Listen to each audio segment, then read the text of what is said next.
Pada kesempatan kali ini tema kita tema yang sangat luar biasa. Pesan yang memang selalu diulang-ulang. Diulang itu bukan untuk diremehkan, tapi karena betapa urgennya pesan-pesan itu.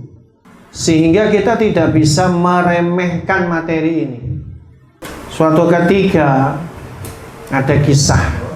Ketika Imam Abu Hanifah jalan bersama murid-muridnya, yang tentu murid-murid beliau ini juga ulama semua ya. Lalu ada seseorang yang kemudian menghadang Imam Abu Hanifah. Anak ini adalah anak muda. Qila atau qala li Abi Hanifah, maka anak muda ini menghadang Imam Abu Hanifah seraya berkata, ittaqillah, bertakwalah kepada Allah. Maka orang-orang yang ada di sekeliling Imam Abu Hanifah itu hendak marah, murka. Mengingat apa? Yang dinasehati takwa itu seorang ulama, pemimpin mazhab satu. Sedangkan anak muda ini tidak dikenal bahkan sebagai seorang thalibul ilm saja tidak. Kalau bicara harta, Imam Abu Hanifah hartawan. Sementara anak muda ini gak punya harta. Bicara kedudukan, dia bukan siapa-siapa, gak kenal, tiba-tiba menghadang, nasihati Imam Abu Hanifah. Nah mungkin adik-adik kecil tiba-tiba ngadang ustadznya, Ustadz, bertakwalah kepada Allah. Ini kalau zaman sekarang disebutnya apa? Ghairu mu'addab, ya. Tidak beradab. Ya. Jadi anak muda ini datang menghadang Imam Abu Hanifah. Kalau kita bukan siapa-siapa istilahnya. Ini pemimpin mazhab. Wajar kalau yang di sekeliling Imam Abu Hanifah itu ulama-ulama semua marah, gak terima. Tapi apa yang dilakukan oleh Imam Abu Hanifah? Maka Imam Abu Hanifah mendatangi anak muda itu sembari bercucur air mata, waqal jazakallahu khairan. Maka Imam Abu Hanifah berkata, jazakallahu khairan. Semoga Allah membalas kebaikanmu dengan yang lebih baik. Syekh Abdul Majid Az-Zindani memasukkan pesan takwa dan pesan-pesan Islam yang lain pada penerimaannya itu sebagai min alamati sihhatil qalb, termasuk di antara sehatnya hati seseorang. Jadi kalau pembahasan takwa ini kita remehkan, awas hati-hati, bisa saja kita punya hati yang kurang bersih. Kenapa? Tidak ada pesan yang melebihi pesan takwa, itu enggak ada. Sehingga bagi kita materi ini, walaupun nanti kita kerucutkan ya, bukan mendetailkan apa itu takwa, tidak, tetapi meraih tingginya mahligai takwa. Sebenarnya mahligai itu kalau bicara makna secara etimologisnya adalah istana. Istana. Maka mahligai takwa itu istana takwa. Memang agak bombastis, agak hiperbolis, tetapi itu tidak berlebihan sebenarnya kalau kita mengetahui hakikat takwa itu sendiri. Kenapa? Karena tidak ada kemuliaan tanpa takwa, kan? Tidak ada kemuliaan tanpa takwa. Di dalam hadis riwayat Imam Bukhari, itu ada dalam kitab Adabul Mufrad. Suatu ketika ada sahabat Nabi yang bertanya kepada Nabi, man khairun nas? Siapa orang yang paling baik di antara manusia? Faqal, maka Nabi menjawab, Yusuf alaihissalam. Jadi manusia yang terbaik itu, manusia yang paling bagus itu Yusuf. Bukan hanya wajahnya, tapi yang dimaksud Nabi adalah nasabnya. Tidak ada nasab yang lebih bagus daripada Nabi Yusuf dalam konteks pada nubuwah. Karena Nabi Yusuf itu seorang nabi, ayahnya seorang nabi yaitu Yakub. Yakub ya, itu ayahnya. Kakeknya Nabi Yusuf itu Ishak. Dia juga seorang nabi, dan buyutnya Nabi Ibrahim juga seorang nabi. Nggak ada yang bisa meniru nasab ini, nggak ada. Dan itu dilegitimasi oleh Nabi sebagai manusia terbaik dari sisi nasab. Tetapi kemudian Nabi SAW menukilkan ayat Allah Subhanahu wa ta'ala di dalam surah Al-Hujurat ayat 13, Inna akramakum 'indallahi atqakum. Sesungguhnya yang paling mulia di antara kalian di sisi Allah adalah yang paling takwa. Jelas. Lalu letaknya di mana ketinggian kemuliaannya? Sehingga kita bisa katakan itu sebagai mahligai takwa. Karena ketakwaan itu berat. Tetap bertakwa dikala kita sendirian itu berat. Tetap bertakwa ketika kita sedang membutuhkan itu berat. Kita tetap bertakwa ketika kita berada di hadapan pintu-pintu kemaksiatan itu berat. Belum tentu kita lulus. Belum tentu. Kalau hari ini kita mendengar banyak sekali kasus ya. Si A korupsi sekian triliun. Si B bahkan sampai merugikan negara 1 kuadriliun. Kita kecam habis-habisan. Padahal kita nauzubillah banyak ya yang sekedar makan di warung, di kantin, beli 5 gorengan ngakunya 3. Atau kita berupaya mencari cara supaya kita terhindar dari kerugian materi. Padahal itu adalah merupakan kesalahan kita. Makanya sebenarnya belum tentu kita lulus. Untuk apa? Selamat daripada itu untuk tetap bertakwa jika itu di hadapan kita. Makanya kalau misalnya dites ya, apakah kita selamat kalau ada uang di depan kita 1 miliar, katanya 1 miliar itu ini 1 meja penuh sampai ke atas. Belum tentu kita nolak, itu belum tentu. Apa?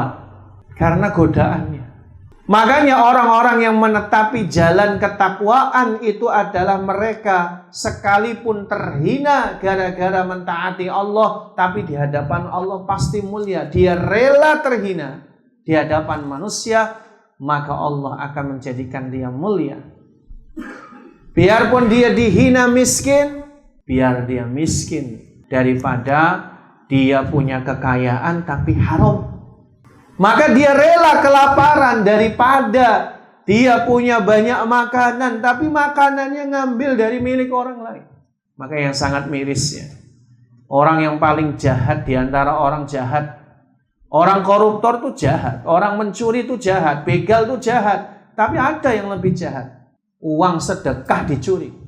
Itu lebih jahat lagi tuh. Oh iya, itu dana untuk umat yang kelaparan kok tega misalnya ngambil dari uang harta orang kelaparan, itu jahatnya jahat. Kalau kita misalnya ngambil milik orang yang tadi konsepnya walaupun itu tetap jahat, tapi ada yang lebih jahat. Ada orang yang kelaparan diambil harta. Maka naudzubillah, ini pesan yang sebenarnya sangat penting bagi kita semua. Apalagi dikaitkan dengan firman Allah yang luar biasa ini, yaitu di dalam Quran surah At-Taubah di ayat yang keempat, Allah Subhanahu wa ta'ala berfirman, A'udzu billahi minasyaitonir rajim. Ini penggalan, Innallaha yuhibbul muttaqin. Sesungguhnya Allah mencintai orang yang bertakwa. Kalimat ini akan hambar jika kita tidak punya getar-getar cinta kepada Allah. Pesan ini begitu menggetarkan seharusnya. Kenapa? Karena ini kita sedang bicara sebab Allah mencintai kita. Kalau ada orang yang kita inginkan lalu mencintai kita, Masya Allah, luar biasa. apalagi ini dicintai Allah. Qala At-Tabari, berkata Imam At-Tabari, innallaha yuhibbu man ittaqahu bi ta'atihi bi adai faraidihi wajtinabi ma'asihi. Sesungguhnya Allah mencintai orang-orang yang takut kepadanya. Maka takwa itu sebenarnya dasarnya takut. Maka kalau ada pertanyaan, aina makanut taqwa, di mana letaknya takwa itu? Maka jawabannya adalah di hati. Jadi takwa itu sebenarnya adalah amalan hati berupa takut kepada Allah, melahirkan sifat waspada. Dengan cara bagaimana? Jangan sampai dia diazab Allah. Maka implementasinya adalah bita'atihi, dengan mentaatinya. Bi'adai faraidihi wajtinabi ma'asihi, dengan menunaikan segala kewajiban Allah yang ditetapkan kepadanya dan meninggalkan maksiat kepada Allah. Qala ta'ala, ini yang paling penting. Wa'lamu annallaha ma'al muttaqin. Dan ketahuilah kalau Allah sudah cinta, Allah akan membersamai orang yang bertakwa. Qala Ibnu Abbas radhiyallahu anhuma, ini masih di dalam perkataan Imam Tabari. Beliau menukil perkataan Imam Ibnu Abbas, yuridu annahu ta'ala ma'a awliyaihi alladhina yakhafunahu fima kalafahum min amrihi wa nahyi. Allah menghendaki akan membersamai para walinya. Kita ini waliullah. Siapa waliullah? Alladzina amanu wattaqaw. Orang yang beriman lagi bertakwa. Alladzina yakhafunahu, yaitu orang-orang yang takut kepadanya, fima kalafahum min amrihi wa nahyih, takut akan sebuah resiko akibat pada perintah dan larangan yang dibebankan kepada mereka. Konsekuensinya. Kenapa? Karena ketika dia mengerjakan perintah, maka dia taat. Ketika dia meninggalkan perintah, dia maksiat. Kalau dia meninggalkan larangan, dia taat. Kalau melanggar larangan, maksiat. Maka semua ada resikonya. Inilah yang menjadikan suatu amanah menjadi berat. Itulah yang menyebabkan seorang Sayyidina Abu Bakar As-Siddiq bahkan mengandai-andai sekiranya beliau adalah rumput yang bergoyang. Kenapa, Pak? Rumput tidak ada resiko, konsekuensi. Sementara bagi kita hanya ada dua jalan, Pak. Iman atau kafir. Hanya ada dua pemberhentian. Apakah di surga atau neraka. Hanya ada dua klasifikasi. Orang yang mau meniti jalan kebenaran atau justru dia berada di jalan setan. Karena orang-orang yang tidak mau menjadi waliullah otomatis jadi wali setan. Nah, itu. Orang yang tidak mau di jalan Allah berarti dia di jalan setan. Itu resikonya tuh. Makanya tidak ada satu hal yang harus kita lakukan melainkan selalu menasehati diri kita untuk terus bertakwa. Qala Tabari, kita lanjutkan, ini bagus. Ayat ini ada hubungannya kan, ini surat At-Taubah. Wa aikinu 'inda qitalikum iyyahum annallaha ma'akum huwa nasirukum 'alaihim. Dan yakinlah 'inda qitalukum iyyahum, yakinlah pada peperangan kalian melawan mereka orang kafir. Annallaha ma'akum, bahwa Allah bersama kalian. Huwa nasirukum alaihim, dialah Allah yang menolong kalian atas mereka. Fa inittaqaitumullaha wa khistumuhu bi adai faraidihi wa sinabi ma'asihi fa innallaha nasirum manittaqah. Maka sesungguhnya jika kamu mendirikan perintah-perintahnya, melaksanakan perintah-perintahnya dan menjauhi larangannya, menjauhi maksiat kepadanya, fa innallaha nasirun. Maka sesungguhnya Allah Maha menolong. Manittaqoh, orang-orang, siapa orang yang bertakwa kepadanya. Jadi ikhwan fiddin, ini yang menjadi landasan bagi kita. Suksesi dunia dan akhirat itu sangat erat kaitannya dengan kualitas ketakwaan kita kepada Allah. Wal akibatu littaqwa, dan kesudahan adalah bagi orang yang bertakwa. Dari sisi mana? Dari sisi nafs, dari sisi fardiyah maupun jamaiyah. Kalaupun lembaga kita maju, tetapi karena kita kurang takwa, mungkin saja lembaganya bisa maju. Orang kafir juga kalau punya lembaga bisa maju kok. Al-haqqu bila nizam yaglibul bintu binidam. Orang kafir dengan semua manajemennya bisa menjadikan yayasannya hebat. Bisa. Di Teluk tuh ada yayasan tuh. Itu kalau lagi acara mobilan semua itu. Yayasan itu. Artinya kalau kita bicara yayasan banyak banget. Foundation seluruh dunia. Yang miliknya orang kafir juga gede-gede, luar biasa. Jadi sekalipun secara lembaga dan yayasan itu maju, tapi kalau penghuninya tidak bertakwa kepada Allah, tidak sukses. Nggak sukses. Misal kita sukses dalam sisi lahiriah, tetapi batiniyah kita justru durhaka sama Allah, berarti kita tidak sukses. Bukan kemenangan. Misal kalau amalan kita digerogoti ria, kita nggak sukses sama sekali. Tuntas kerjaannya, tapi karena gara-gara ria nggak berhasil gitu. Nggak dapat apa-apa. Makanya kalau dari sisi fardiyah saja itu seperti itu. Bahkan barangkali ada orang yang dia sedang mengamalkan amalan-amalan yang baik, tapi dari sisi fardiyah berada di dalam kemaksiatan, dia nggak sukses. Makanya sampai pada titik di mana ketika dia mentaati Allah, itulah kesuksesan. Ketika dia bertakwa kepada Allah, itulah kesuksesan. Dengan keadaan apapun. Mau muridnya banyak atau tidak banyak. Murid banyak, tapi kalau tidak takwa juga nggak ada apa-apanya. Nggak sia-sia jadinya kan. Tapi kalau kita kemudian bertakwa, semua itu akan bernilai di sisi Allah Subhanahu wa ta'ala. Ikhwan fiddin arsadani wa arsadakumullah. Maka mahligai takwa ini selalu dipesankan di setiap generasi. Qala Allah Ta'ala Allah berfirman di dalam surah An-Nisa ayat 131. A'udzu billahi minasyaitonir rajim wa laqad wassaynal ladzina utul kitaba min qablikum wa iyyakum anittaqullah.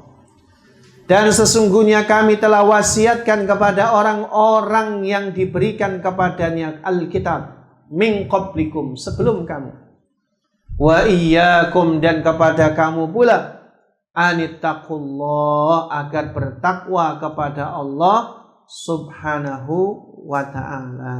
Sekarang bagaimana meraih tingginya mahligai takwa? Ini perbahasan utama kita karena judulnya meraih tingginya takwa. Pertama yang harus kita pahami, bahwa jalan menuju ketakwaan kepada Allah Ta'ala bukan hanya pada amalan-amalan zahir. Saya pernah ditanya ketika ada orang mengatakan bahwa orang yang soleh itu yang mesti ibadahnya baik. Kita nggak salahkan, itu benar. Kalau kemudian puasanya baik, itu benar, itu takwa. Tetapi sholat yang baik, takwa yang baik, ini adalah kaitannya bukan amalan zahir saja, tapi amalan batin. Sehingga orang yang sholatnya baik, puasanya baik, maka baiklah seluruh amalan yang lain.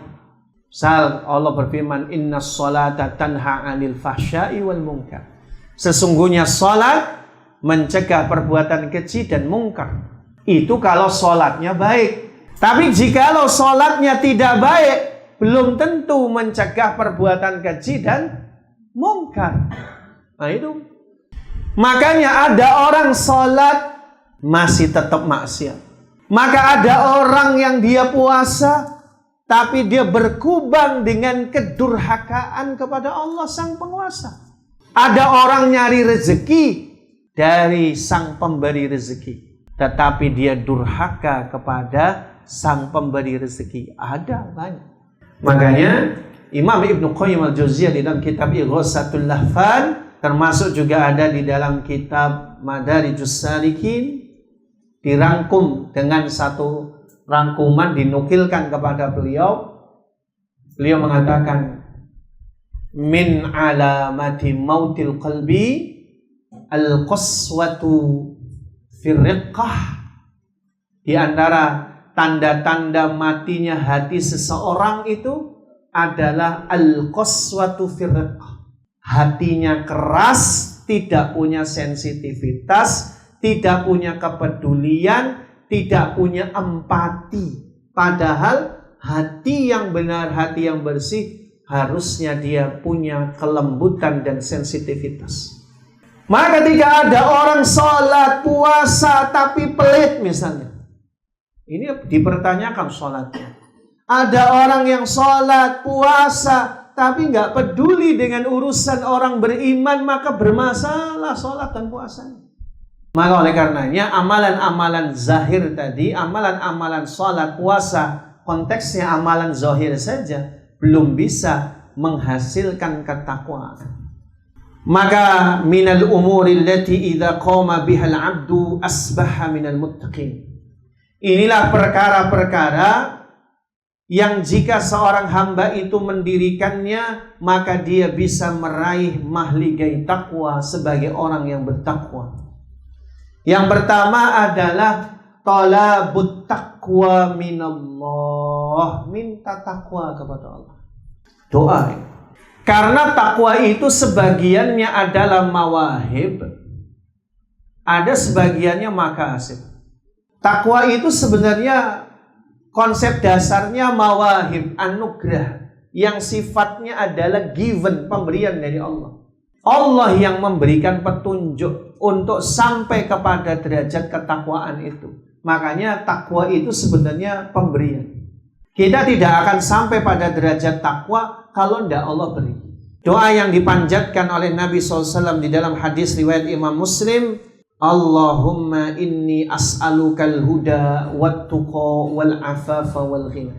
Ya Allah, aku memohon kepadamu al-huda, petunjuk, wat-tuqa, taqwa, wal-afafa, menjaga harga diri untuk tidak minta-minta, wal-ghina, dan merasa kaya untuk sedekah. Jadi yang bisa mendatangkan ketakwaan itu ya Allah. Makanya kita minta sama Allah sifat takwa. Tiap hari minta. Pagi, petang, ya. Ba'da shalah, silakan kerjakan. Minta ketakwaan kepada Allah. Karena hanya Allah yang menjadikan kita bertakwa. Atau doa yang juga masyhur, yaitu ada di dalam hadis riwayat Imam Muslim, an Zaid bin Arqam radhiyallahu anhu qala kana Rasulullah yaqul, bahkan di dalam dalam riwayat ini Nabi SAW mengajarkan kita doa, Allahumma ati nafsi taqwaha. Ya Allah, jadikanlah atau berikanlah jiwaku takwanya. Wa zakiha anta khairu man zakaha, dan sucikanlah ia, engkaulah sebaik-baik yang mensucikannya. Anta waliyuha wa maulaha, engkaulah yang melindunginya, engkau pula yang juga memilikinya atau menguasainya. Jadi kita minta sama Allah itu jiwa yang bertakwa. Atau fi du'ais safar, ini doa safar, ini bagi yang mau liburan atau memang kita lagi safar. Nabi SAW mengajarkan doa, ini hadisnya riwayat Imam Muslim juga. Allahumma inna nas'aluka fi safarina hadha albirra wat taqwa. Ya, doa safarnya ditambahin ya. Doanya ditambahin. Karena apa? Takwa itu ada di kala hadir, ada di kala mukim atau safar. Kalau di kala mukim itu lebih gampang. Yang lagi safar itu untuk tetap bertakwa itu susah. Kenapa? Apalagi safarnya ke pantai. Susah takwanya itu. Melihat aurat orang lain, ya kan? Belum lagi banyak sekali fitnah-fitnah yang lain. Maka doa, Allahumma inna nas'aluka fi safarina hada albirra wa taqwa. Ya Allah, kami meminta kepada Engkau di dalam safar kami ini albirra wa taqwa, kebajikan dan ketakwaan. Nah, ini juga termasuk di antara doa yang kita panjatkan. Jadi dalam konsep ini takwa itu given. Banyak-banyaklah kita minta, karena itu pemberian dari Allah. Tapi sebagiannya adalah makasib. Makasib itu usaha, upaya. Salah satu di antara atau beberapa hal yang bisa diupayakan adalah yang pertama, muraqabatullahi subhanahu wa ta'ala.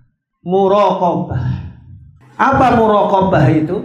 Sebagaimana hadis Nabi SAW anil ihsan, tentang ihsan, ya. Apa kata Nabi? An ta'budallaha ka'annaka tarahu fa illam takun tarahu fa innahu yarak.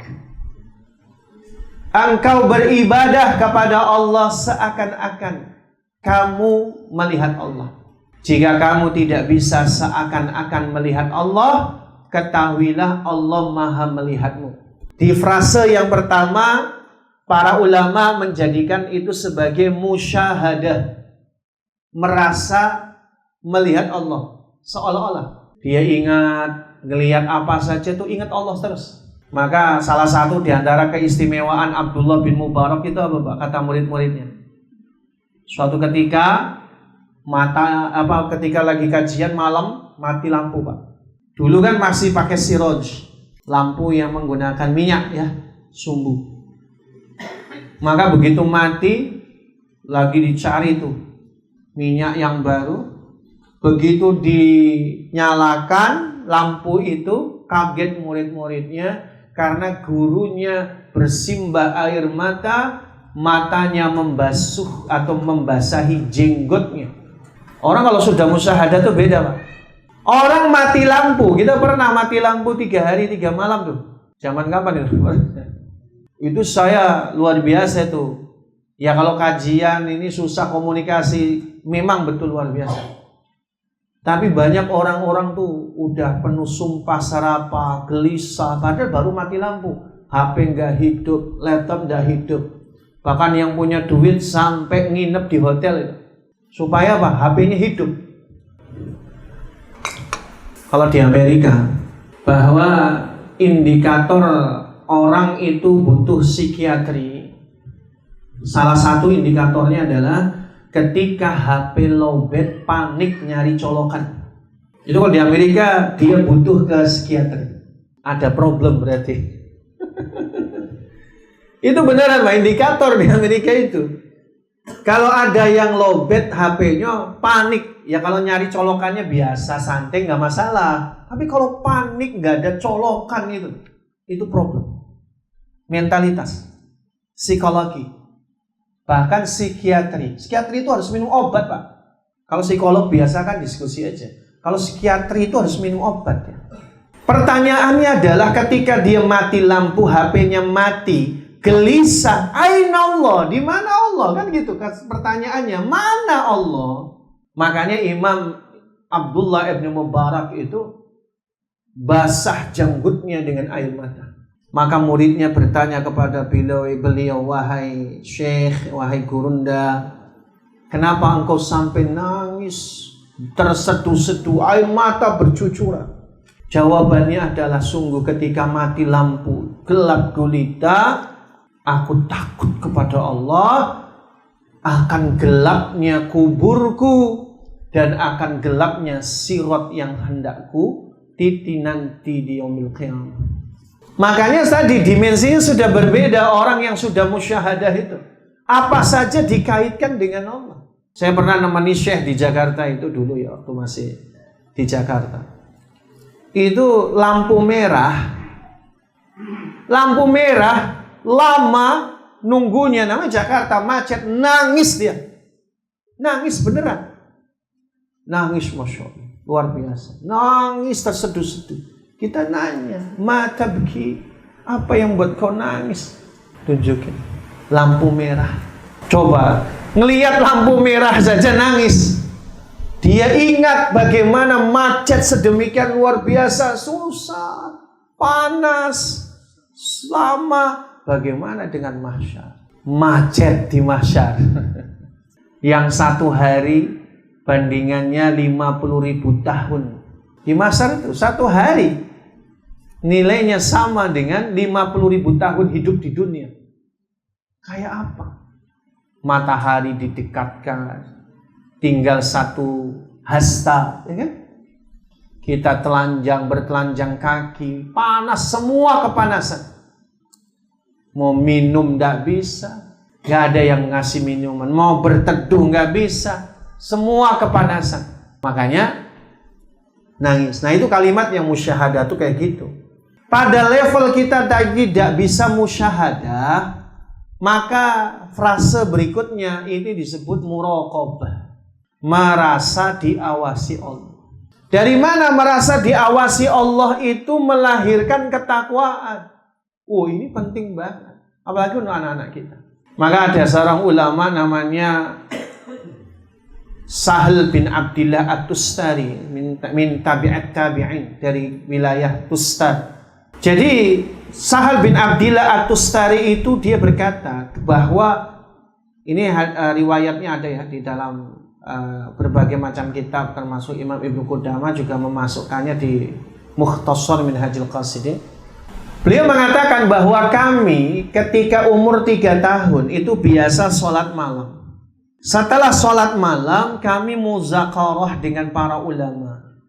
Dan ada seorang ulama yang menasihatiku terkait dengan untuk memperbanyak zikir. Salah satu yang ditambahkan untuk supaya lahir kesadaran diawasi Allah itu adalah 3. Allahu syahidi, Allahu nadirun ilayya. Ya, sesungguhnya Allah Subhanahu wa taala menyaksikanku, sesungguhnya Allah melihatku, innallaha ma'i, sesungguhnya Allah bersamaku. 3, Pak. Ini kurikulum. Makanya lahir ulama-ulama hebat. Sebelum Quran yang dimasukkan dalam pikiran. Mereka di zaman dulu kenapa ulama-ulamanya hebat? Ini kata Sahal bin Abdillah, umur 3 tahun sudah mudawamah sholat malam. 3 tahun. Habis sholat malam, mudzakarah. Ketemu sama ulama, janjian untuk minta nasihat, minta ilmu. Bayangin Pak, umur 3 tahun. Anak kita umur 3 tahun ngapain?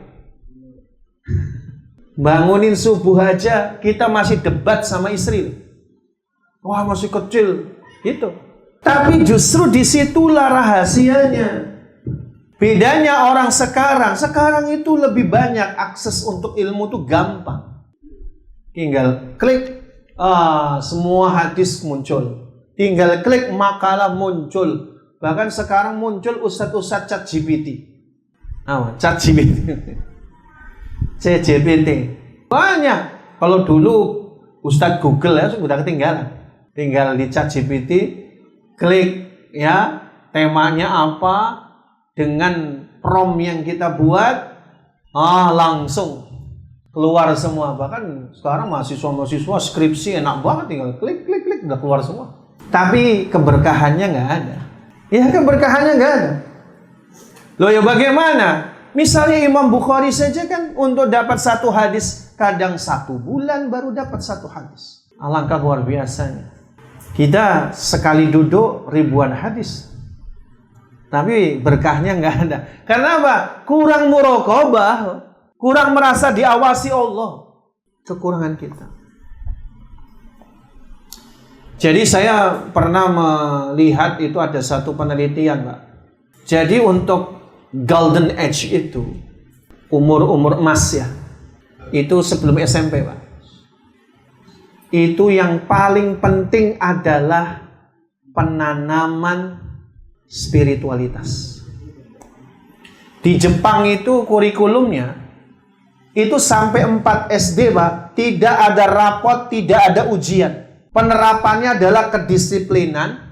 Penerapannya adalah adab supaya tidak mencuri, mengambil milik orang lain. Penanamannya yang penting adalah buang sampah tidak sembarangan. Bayangin, sampai kelas 4 SD tidak ada ujian. Nggak ada pressure, tekanan apapun, nggak ada. Paling penting kedisiplinan. Nah, orang Jepang disiplin, Pak.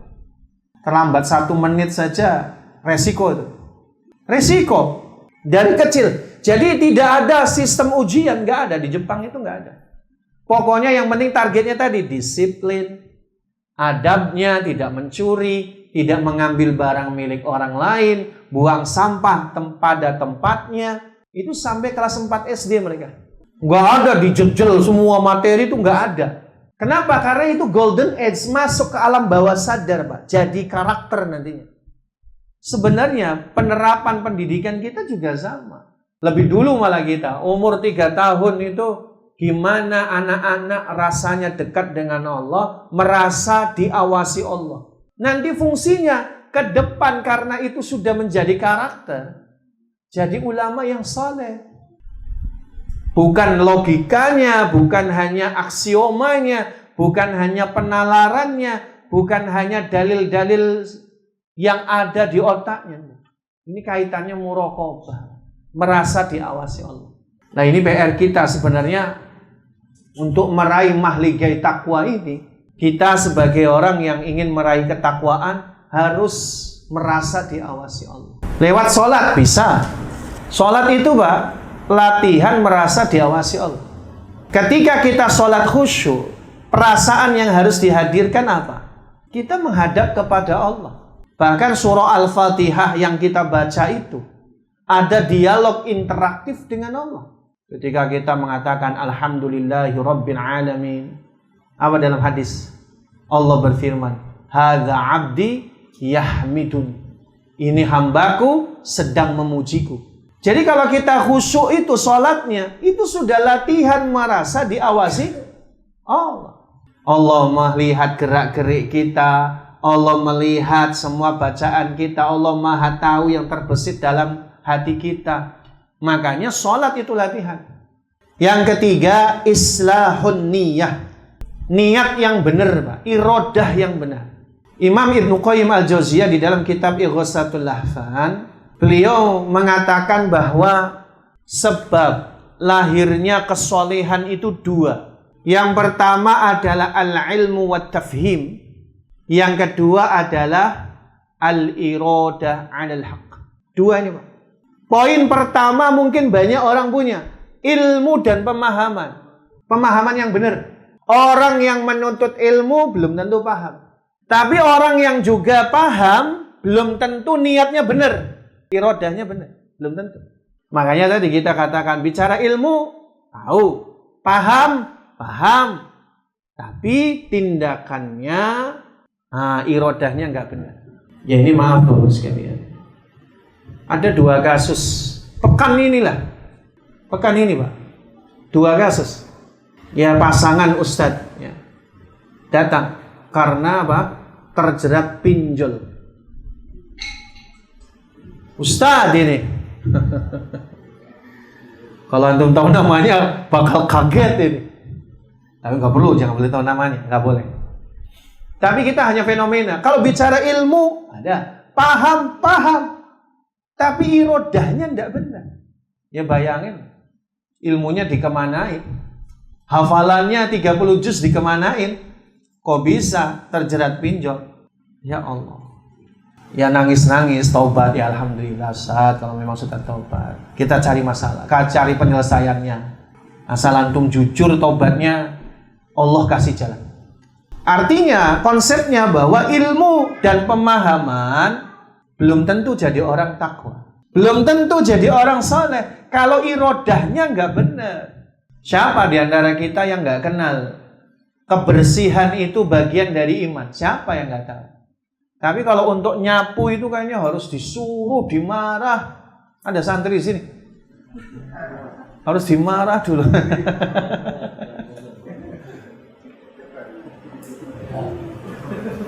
Irodahnya itu yang penting. An Aun bin Abdillah qala, dari Aun bin Abdillah dia berkata, fawatihut taqwa husnun niyyah. Pintu-pintu pembuka ketakwaan itu adalah niat yang benar. Allah, makanya salah satu di antara nikmat kata Imam Ibnu Qayyim apa? Setelah nikmat iman dan Islam, nikmat yang uzma, inna min a'zamin ni'am ba'dal iman wal Islam, ni'mah sihatin niyah. Nikmat niat yang benar. Allah tuh nikmat benar. Saya yakin ya pengurus kita semua yang ada di sini niatnya benar insyaallah. Dalam rangka apa Pak? Al-Maidah ayat 2 gimana bunyinya? Ta'awanu 'alal birri wat taqwa. Dan tolong menolonglah di dalam kebajikan dan takwa. Itu niat kita. Nah, cuma selalu memperbaiki niat kita, ya. Ilmu dan pemahaman belum cukup sampai irodahnya benar. Yahudi contohnya. Kalau kita baca banyak sekali tarikh, sirah, bahkan menyimpulkan bagaimana orang Yahudi itu ya'lamun Nabi sallallahu alaihi wasallam. Mereka kenal dengan Nabi sallallahu alaihi wasallam lebih daripada anak-anak mereka sendiri. Ketika peristiwa hijrah, ini sedikit kita nukilkan. Peristiwa hijrah, sahabat itu kan hijrah lebih dulu, kira-kira 22 hari sebelum Rasulullah SAW. Jadi para sahabat itu sudah sampai, Rasul baru 22 hari baru muncul.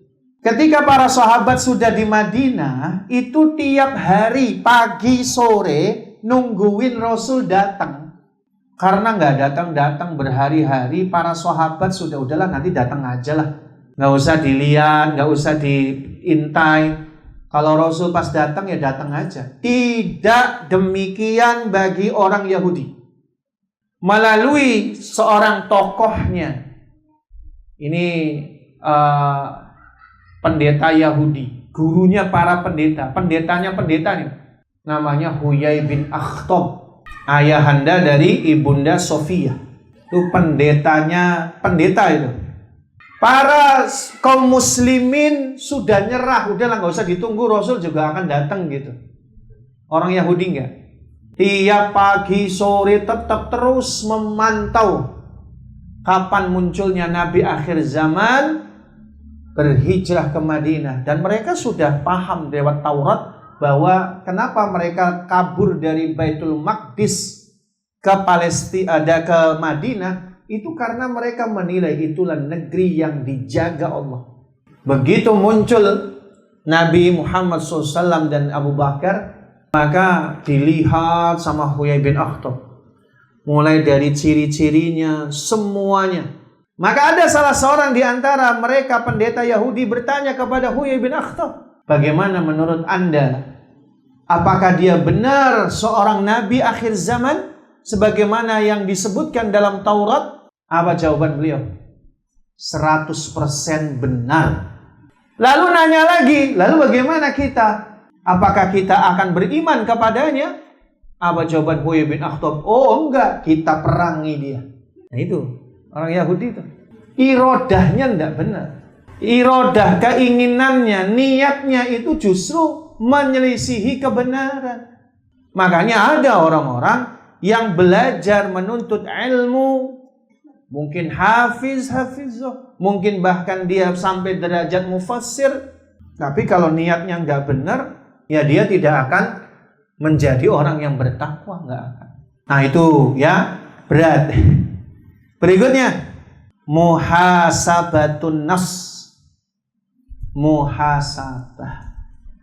An Maimun bin Mihran yaqul, dari Maimun bin Mihran ia berkata, La yakunur rajulu minal muttaqina hatta yuhasaba nafsahu asyaddu min muhasabati syarikih.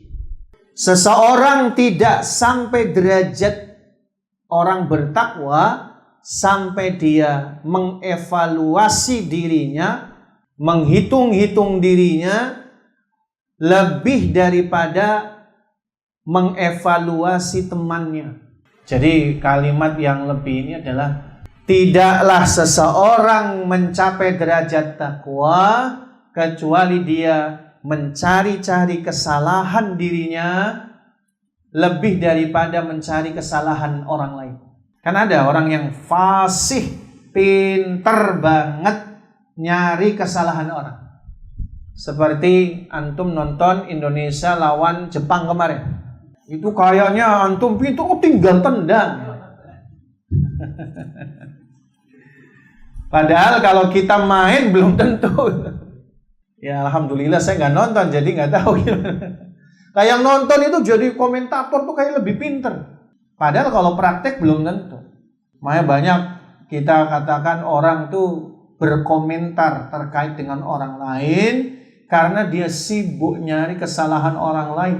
Kalau orang sudah sibuk nyari kesalahan orang lain, kapan dia punya waktu mencari kesalahan dirinya? Para salaf itu kaitannya dengan muhasabah itu luar biasa. Kita tengok Abu Bakar, Ibnu Abbas, bagaimana muhasabah terhadap diri beliau. Orang yang hebat loh Abu Bakar tuh.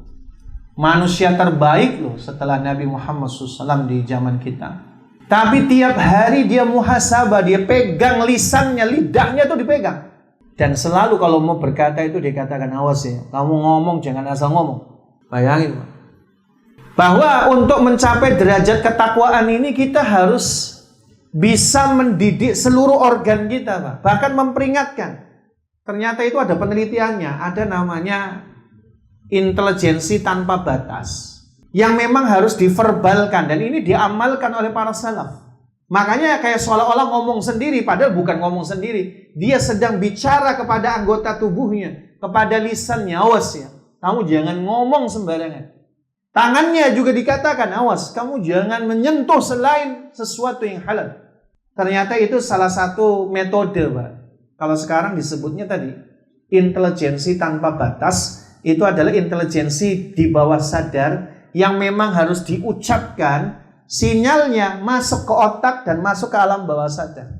Ini tidak akan terjadi kecuali bagi orang yang dia selalu senantiasa menghitung-hitung dirinya. Nggak bisa, Pak. Itu butuh waktu untuk dia bicara. Makanya saya sering bilang, ya kalau saya pribadi, Pak, selain ibadah kita sholat, selain kita kemudian ngaji, qiraatul Quran, ada munajat. Bahkan para salaf itu ya di setiap dia berkendara, naik onta, saatnya dia berpikir, menghisap dirinya. Saya ngomong apa dan ma'af'al, mada af'al, limada af'al, waliman af'al. Itu pertanyaan terus tuh. Apa yang ku kerjakan? Kenapa aku kerjakan? Untuk siapa aku kerjakan? Jadi selalu nanya tiap waktu itu. Makanya saya tidak menjadi orang yang saklek ya. Misalnya ada orang yang kemudian hobinya motoran, touring gitu. Wah itu sia-sia, jangan gitu. Karena ada orang tuh dopaminnya beda-beda. Ada yang dopaminnya, hormon kebahagiaannya itu ada di saat touring. Di saat touring ketika hormonnya bahagia, manfaatkan untuk muhasabah. Muhasabah, mikir ya. Saya salahnya apa? Itu ada yang baru keluar kalau dopaminnya itu terpenuhi, Pak. Maka ini terlepas halal dan haram. Kalau terlepas dan haram, ada bapak-bapak yang sambil mikir di depan rumah, ngopi, ngerokok. Itu baru keluar idenya itu. Itu dopamin namanya. Sehingga tadi hormon bahagia membuat dia jernih berpikir. Ada yang menggunakannya untuk ide-ide kreasi, ada yang menggunakannya untuk muhasabah. Makanya tasliyah, dikatakan tasliyah itu benar kalau setelah tasliyah semakin takwa. Kalau tasliyah justru bikin kita itu lemah ibadah, berarti salah tasliyahnya. Gak benar niatnya. Kita bertasliyah itu Pak, bukan untuk lalai, tapi untuk bisa muhasabah. Olah mancing, buang-buang waktu misalnya Pak. Saya tidak salahkan sepenuhnya Pak. Loh, mancing kalau sudah di area yang sudah safar kan memang boleh dijamak. Maka dia mancing, bukan berarti dia sia-sia. Siapa tahu lagi muhasabah. Atau dia lagi merenung, kenapa saya dimarahi istri terus gitu. Selagi apa Pak? Selagi muhasabah. Kenapa penting? Kata Imam Ibnu Qudamah, disinilah poin penting, titik perubahan. Orang sekarang menyebutnya ini triggernya. Orang nyebutnya sekarang trigger. Trigger menjadi baik dan menjadi takwa tergantung muhasabah. Tergantung muhasabah. Ibaratnya seorang pasien, dia berobat ke dokter, dokternya belum nanya apa-apa, kasih resep. Nggak benar itu mesti. Nggak benar Pak. Prosesnya seorang dokter itu menulis resep nggak sederhana. Datang pasiennya. Maka pertama yang dilakukan anamnesa, wawancara. Dengan mudah, sakit apa ya Pak? Oh sakitnya gini. Apa yang dirasa Pak? Gini, jadi kalau setiap malam tuh begini. Itu anamnesa. Langkah kedua dokter apa? Coba lihat Pak matanya. Oh lidahnya Pak. Oh detak jantungnya Pak. Itu diagnosa. Barulah nulis resep. Kita nggak akan pernah jadi lebih baik kalau tidak melalui proses anamnesa dan diagnosa. Nggak bisa. Jadi kalau kita ingin menjadi lebih baik daripada sebelumnya, maka kita harus tahu keburukan kita apa dulu. Makanya kalau dulu di zaman pembinaan ada amal yaumiyah, amalan apa saja di checklist. Itu belum tentu berhasil Pak, menjadi lebih baik. Malah kadang membuat riyanya muncul. Coba kita muhasabahnya adalah bukan amalan yang sudah diterima, keburukan kita apa aja. Itu nanti kita bisa lihat keburukan saya sebagai seorang ayah. 1, 2, 3, 4, 5, 6. Nah mulai dari 6 poin itu satu-satu kita benahi. Insya Allah kalau proses muhasabahnya begitu, kita akan jadi lebih baik. Kalau kita nulis apa yang kulakukan, susah muhasabah. Apalagi kalau sholat foto, aktivitas foto, share di YouTube-nya masing-masing, Facebook-nya masing-masing, Instagram-nya masing-masing. Kita berasanya benar terus. Padahal kita sebagai manusia itu punya blind spot, punya titik buta. Kita itu selalu ngerasanya benar. Suami juga kadang ngerasanya benar terus, padahal di mata istri salah. Nah kalau suami tidak muhasabah, ngerasanya benar terus, wah itu istrinya ngerasanya salah terus tuh gimana? Maka bahkan sampai saya menyelesaikan masalah tuh, ada suami istri gencatan senjata setahun. Dalam konteks buruk ya, gencatan senjata bukan baik. Sampai nggak ngajak ngobrol setahun. Ngapain? Gimana Pak? Gak ngajak ngobrol setahun, nambah anak 1. Silent treatment namanya orang sekarang sebutnya, silent treatment. Jadi kita ini punya blind spot Pak, titik buta. Organ yang paling dekat dengan mata selain hidung itu adalah telinga. Kita nggak bisa melihat telinga kita, nggak bisa, kecuali dengan bercermin. Kalau nggak ada cermin kita nggak bisa. Telinga kita kayak apa ini nggak pernah tahu. Gimana kita bisa tahu telinga kita? Setiap kita nengok, dia ikut nengok. Nggak bisa. Maka yang dilakukan muhasabah. Kalau kita tidak mampu menemukan kesalahan, datangi guru kita. Makanya Pak, kalau saya punya prinsip guru sehari, guru selamanya. Siapapun guru kita, mungkin barangkali dulu ya cuma ngajar apa, kita merasa tidak dikasih ilmu macam-macam, itu tetap guru kita. Kadang guru kita itu walaupun barangkali kita ilmunya sudah lebih paham atau lebih banyak hafalannya, tapi guru kita akan jujur mengatakan keburukan kita apa. Maka jangan putus hubungan dengan guru-guru kita. Sekalipun kita sudah terbang kemana gitu ya, tetap ada saatnya kita nanya kepada guru kita secara jujur. Yang bisa ya guru kita memang, karena dia akan jujur ngasih tahu ke kita. Atau yang kedua, fungsi sahabat, teman. Kata Nabi apa? Al-mu'minu mir'atun. Orang beriman itu cermin bagi saudaranya. Itu salah satu tafsirnya apa? Kita itu kalau bersaudara sama orang beriman, salah satu di antara sahabat iman itu cirinya apa? Jika kita berada di atas kebaikan, dia menolong kita, mensukseskannya, mensupport kita. Kalau kita berada di dalam keburukan, dia akan mengingatkan kita. Bahkan kata Imam Daud At-Tai, tinggalkanlah teman. Kalau kita di atas kebaikan, dia tidak dukung. Kalau kita di atas keburukan, dia tidak mengingatkan. Tinggalkan, itu bukan teman. Maka budaya untuk saling mengingatkan. Teman. Kalau teman juga nggak ketemu, cara kita mengetahui keburukan kita gimana Pak? Cari musuh kita. Siapa yang benci sama kita? Kadang musuh tuh Pak lebih jujur. Kan dia memusuhi kan mesti ada sebab.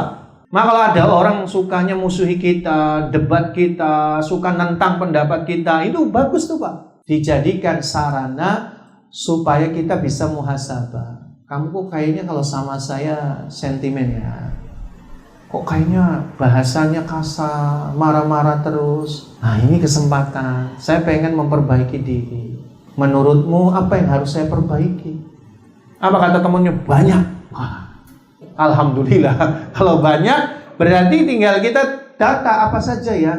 Kamu tuh kalau ngomong suka paling dominan misal. Kamu tuh kalau begini-begini. Nah itu kita bisa catat itu. Oh saya bisa perbaiki insya Allah. Itu akan jadi yang lebih baik. Berikutnya adalah as-shadaqatu fi sihhati wasyuh.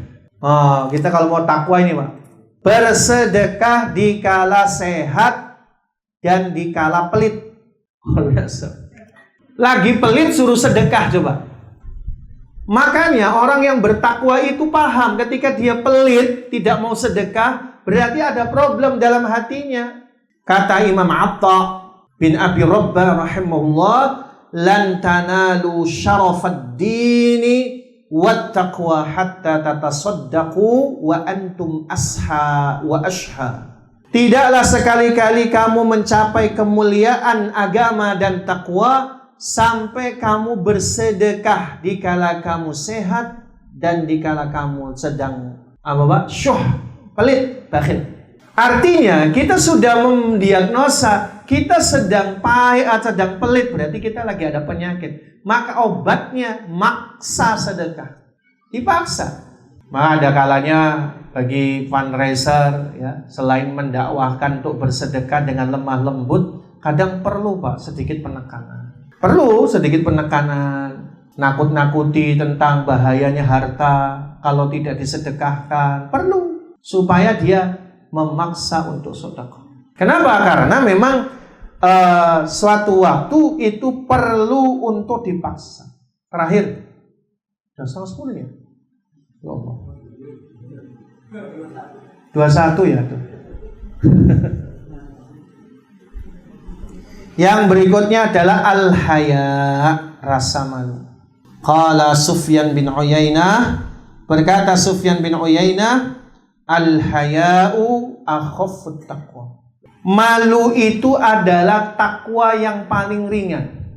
La yakhaful abdu hatta yastahi.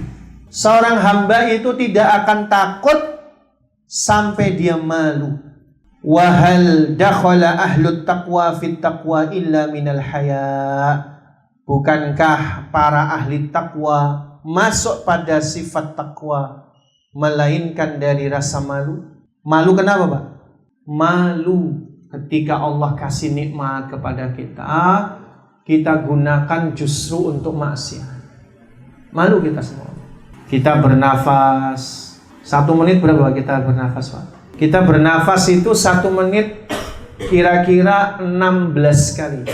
Jadi per 60 detik kita bernafas itu kira-kira 16 kali. Kalau per jam 960 kali. Langsung skip kalau setahun. Setiap tahun kita itu bernafas sebanyak 8.229.440 kali. Ini bukan saya jenius, saya sudah ngitung sebelumnya. Sudah ngitung. Kalau satu hembusan dan tarikan nafas itu dihargai 100 perak. Kalau bayar ya, pernah kita ada fase zaman COVID, sesak napas, pakai oksigen. Bayarnya mahal tuh. Beli oksigennya. Itu kalau kita satu tarikan nafas dan hembusan, suruh bayar 100 rupiah itu murah banget. Maka satu tahun kita harus membayar berapa? 829.440.000 rupiah. Baru napas, belum mata. Saya kemarin nengok ada orang yang matanya tiba-tiba buta dan sudah cacat permanen, padahal umurnya masih 50-an. Maka ini sudah berobat kemana-mana, ke Bandung sudah, kemana-mana sudah lah. Intinya harus transplantasi mata. Di Indonesia nggak ada, di Malaysia nggak ada, di Singapura nggak ada. Nyarinya susah donor mata itu, yang berbayar pun susah. Adanya di India. Harganya satu bola mata itu 3,7 miliar. Satu bola mata. Kali 2, 7,4 miliar. Karena beliau orang berada ya nggak masalah.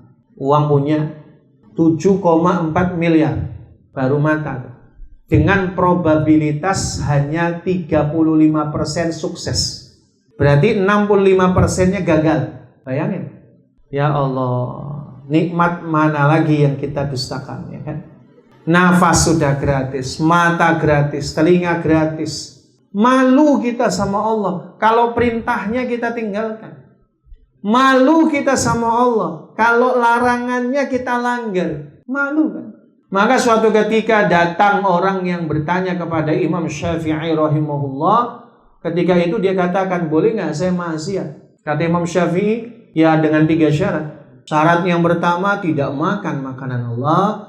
Syarat yang kedua, tidak berpijak di buminya Allah. Syarat yang ketiga, jangan bernaung di langitnya Allah. Ya iso. Ya makanya ngapain maksiat?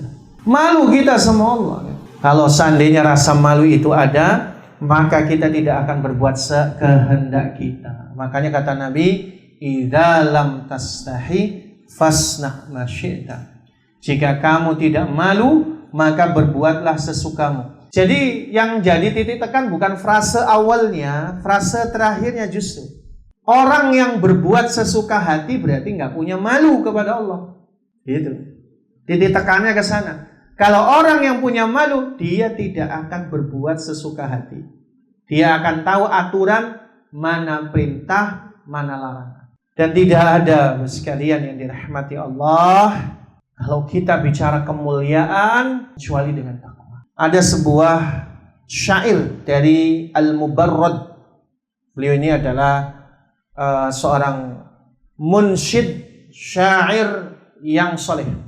Dia katakan, ma inda'aniyal hawali fahisyah illa nahaniyal haya'u wal karam. Tidak ada perkara atau ma inda'anil hawali fahisyah, bahwa hawa nafsu ketika menyerukan kepadaku melakukan keburukan, fahisyah, kemaksiatan. Fahisyah itu dosa kemaksiatan yang ada hudud, dan kalaupun tidak ada hudud, itu secara akal manusia akan mengatakan itu buruk, itu fahisyah. Yang kecuali yang menahanku daripada itu adalah al-haya'u wal karam, rasa malu dan menjaga kemuliaan. Artinya apa, Pak? Orang yang dia melakukan kemungkaran dan kemaksiatan, hakikatnya dia menodai kehormatan dirinya sendiri. Orang kalau maksiat mesti dia mencoreng kehormatan dirinya sendiri. Ada seorang guru, padahal guru itu luar biasa kan? Harusnya dia dita'zimi, harusnya dia ya dikhidmati, tapi gara-gara tergoda, menyentuh muridnya yang anak perempuan, yang tentunya bukan mahram, akhirnya masuk jeruji besi. Dan itu ada kasusnya beberapa. Hanya sekedar ya Allah ya menyentuh, ya menyentuh. Maka ya Allah, itu namanya menghinakan diri sendiri. Makanya kalau kita melakukan kemungkaran, itu menghinakan diri kita sendiri. Ya tadi itu ada ustaz, ada berilmu, aduh kurang apalah, tidak hafal Quran, tapi hanya gara-gara kesalahan itu, ya Allah. Kan tahu sendiri kalau debt collector itu, diterornya, nomor-nomornya yang disetor itu dikirimi pesan-pesan jahat. Waduh, itu orang tak beradab, biadab, waduh luar biasa.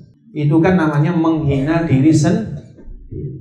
Makanya tidak ada yang selain menahan daripada kemaksiatan itu tadi, melainkan rasa malu dan menjaga kemuliaan. Kemuliaan dalam ketakwaan itu sering disebut sebagai mahligai takwa oleh sebagian ulama. Maka oleh karenanya ketika kita bicara ketakwaan, ini adalah bicara makan, sebuah tempat kemuliaan. Biarlah kita terhina di dunia, yang penting mulia di akhirat. Tapi yang lebih baik, bagaimana kita mulia dunia dan akhirat. Amin Allahumma amin. Demikian ikhwan fillah dan sadaqallah, mudah-mudahan pembahasan kita pada kesempatan kali ini memberikan tambahan ya khazanah, dan mungkin juga selingan dan juga motivasi dan juga tambahan. Barangkali mudah-mudahan bermanfaat. Wallahu a'lam bishawab.